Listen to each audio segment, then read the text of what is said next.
हवा की घाटी एक ऐसी जगह थी जहां हवा कभी नहीं रुकती थी।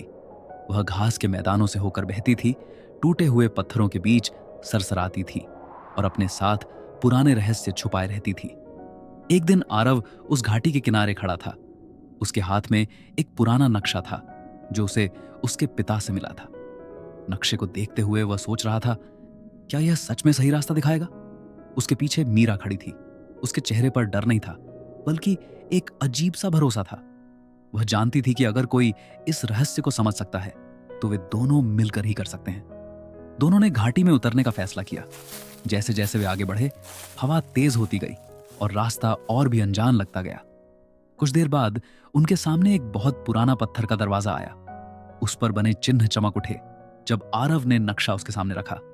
जमीन हल्की सी कांपने लगी और दरवाजा खुल गया।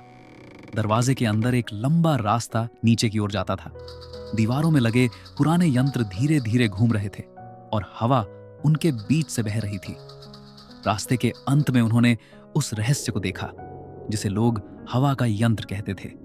वह हवा की गति से जुड़ा हुआ था और पूरी घाटी की हवा उसी से चलती थी।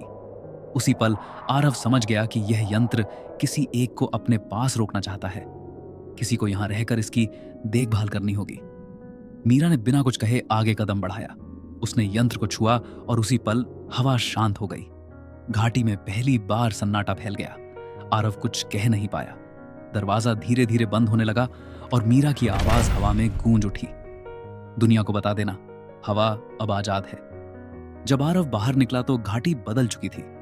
हवा थम चुकी थी और हर तरफ शांति थी।